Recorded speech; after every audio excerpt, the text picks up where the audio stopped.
안녕하세요. 행복 다이어트입니다. 더 좋은 가족 관계를 위해서는 적당한 거리가 필요하다는 것을 느끼게 해준 책. 70세의 정답. 지은이 와다 히데키. 출판사는 한스미디어입니다. 지금 50대 이상의 남편이 있는 여자분들이 이 영상을 보고 계시다면 꼭 남편에게 공유해 주세요. 정말 제 마음을 잘 알게 해주는 내용입니다. 그럼 본문으로 들어가 보겠습니다. 부부가 삼시세끼를 같이 먹으면 황혼이혼을 부른다. 나는 정년이 연장되고 고용제도가 자리 잡게 되면 노후 수입의 문제의 해결보다는 부부관계의 안정이라는 문제가 더욱 의미 있게 다가오리라고 생각한다. 남편이 앞으로 몇 년 더 일한다면 그만큼 부부가 얼굴을 마주할 시간이 짧아지기 때문이다. 은퇴한 남편 때문에 아내에게 생기는 병을 가리키는 부원병이라는 말이 있다. 요즘에는 워낙 대중적인 질환이어서 노인 정신과 의사라면 가슴이 답답하다는 이유로 병원을 찾는 50에서 60대 여성을 대할 때면 우선 이 병부터 의심해 본다. 노후의 부부 관계에서 특별한 어려움이 없다면 운이 좋은 경우라고 할 수 있다. 함께 보내는 시간이 많아지는 만큼 대다수의 노부부는 크고 작은 갈등을 안고 있기 때문이다. 특히 삼시세끼를 함께 먹는다면 주의가 필요하다. 요즘 세상에 부부가 삼시세끼를 함께 먹으면서도 전혀 스트레스를 받지 않는 사람들이 얼마나 있을까? 통계에 따르면 은퇴 후에 황혼이혼을 하는 부부가 급증하고 있다. 25년 이상 같이 살아온 노부부들의 이혼이 최근 10년간 2배 이상 늘었는데 대부분은 아내의 요청에서부터 시작된 것이라고 한다. 다시 말해 정년 퇴직 후 남편이 계속 집에 있는 상황을 견디기 어려워하는 아내들이 많아지고 있다는 뜻이다. 몇십 년 동안 아내들에게 남편이 없는 낮 시간은 자유시간이었다. 가벼운 마음으로 점심을 먹으러 나가거나 마음 내키는 대로 친구와 통화를 할 수 있고 근처 사는 지인들과 한바탕 수다도 떨 수 있는 여유로운 시간이었는데 노후가 되자 항상 남편과 눈을 마주쳐야 하는 불편한 시간으로 바뀌게 된 것이다. 게다가 잠시 외출이라도 하러 들면 남편은 어디 가냐? 점심은 어떻게 할 거냐? 몇 시에 올 거냐? 라며 연달아 질문을 날린다. 한술 더 떠서 자기도 같이 가자는 남편까지 있다.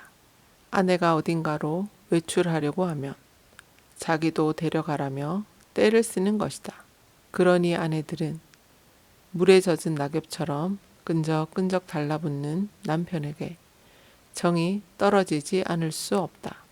환갑을 넘긴 아내의 입장에서는 오래전에 육아에서 손을 뗐고 아이들에 대한 책임감에서도 벗어났으니 가정의 공동 운영자로 계속 남아있을 이유가 없어졌다.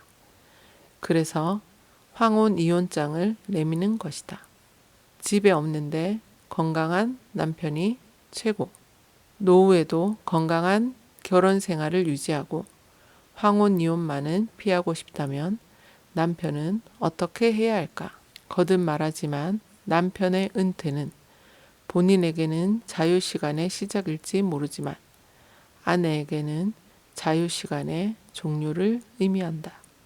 정년퇴직한 남편은 아내에게 자유를 빼앗는 쇠사슬 같은 존재이다. 지금까지 사이가 좋았던 부부라 해도 마찬가지다. 이제껏 사이가 좋았던 데에는 남편이 아내의 자유시간을 보장해준 공이 크다. 사람은 자유를 빼앗길 때 가장 큰 스트레스를 받는다. 20년 전쯤 집에 없는데 건강한 남편이 최고라는 광고 문구가 유행한 적이 있었다. 사람들 사이에서 자주 회자되었다는 것은 그만큼 당시의 상황을 잘 표현했다는 뜻일 터이다. 이 말은 요즘에도 똑같이 적용된다. 남편들은 먼저 이전부터 정확히 이해해야 한다. 사람과 사람 사이에는 원래 적당한 거리가 필요하다. 고슴도치끼리 너무 붙어 있으면 서로의 가시에 찔리듯이 사람들도 지나치게 가까이 지내면 마음의 상처를 입기 쉽다. 그래서 부부 사이에도 적당한 거리가 있어야 하는데 은퇴 전에는 남편이 아침에 출근해서 저녁에 돌아오는 하루의 리듬이 이를 알맞게 유지해 주었다. 아무리 사이가 좋은 부부라도 몇십 년 동안 24시간 내내 붙어 있기는 어렵다. 노후에 아내가 남편을 싫어하게 되는 이유는 남편의 노화나 변화 때문이 아니다. 서로의 거리가 너무 가까워졌기 때문이다. 함께 있는 시간이 길어져서 사사건건 대립하는 상황이 발생하게 되는 것이다. 노후에도 원만한 부부 생활을 유지하기 위해 남편은 아내가 지금까지 살아왔던 대로 생활할 수 있도록 도와주어야 한다. 서로 얼굴을 마주하는 시간이 적을수록 적당한 심리적 거리감이 생겨서 스트레스가 줄어든다.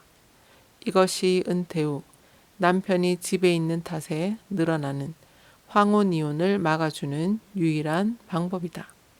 아내에게 혼자만의 시간을 선물한다. 다음은 노후에 좋은 남편이 되기 위해서 알아두어야 할 몇 가지 요령이다. 여기서 핵심은 아내의 자유시간 확보라는 점을 명심하자.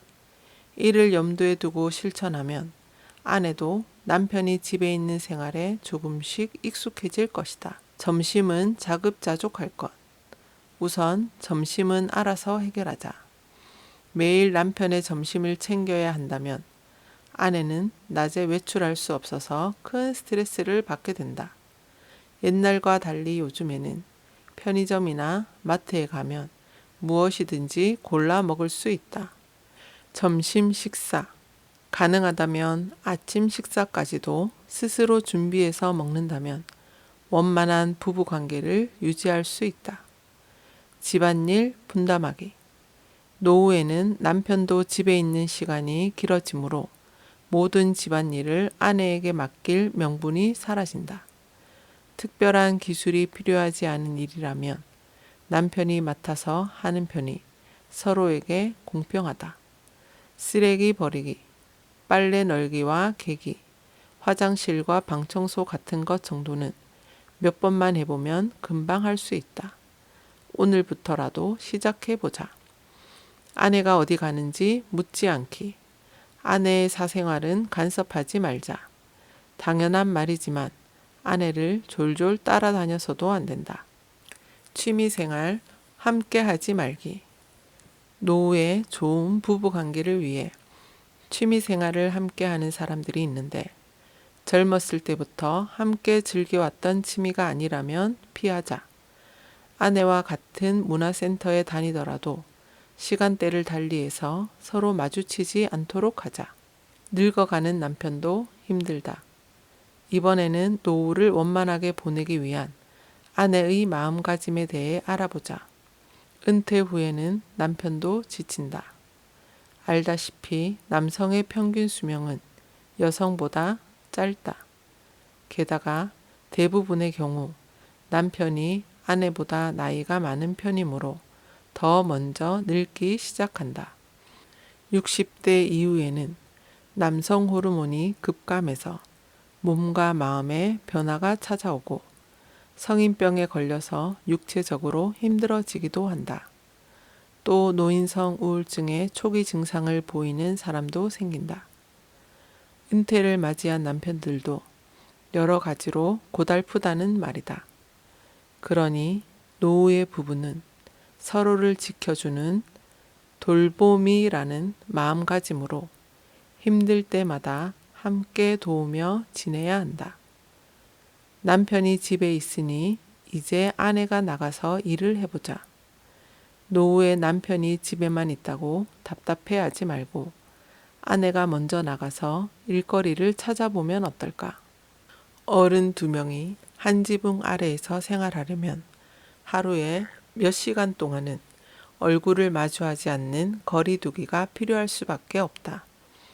게다가 작은 일이라도 하면 노후 자금에 대한 걱정도 덜 수 있다.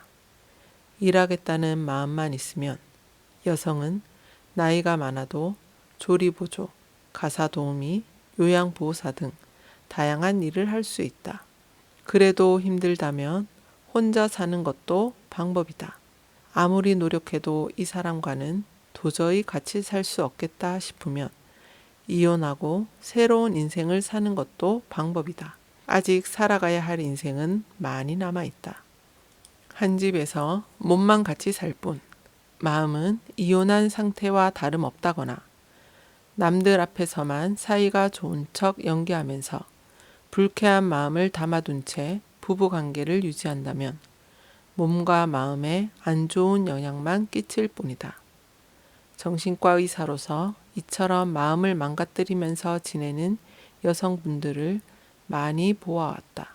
한번 부부의 연을 맺으면 죽을 때까지 함께해야 한다는 생각은 요즘 시대와는 맞지 않다.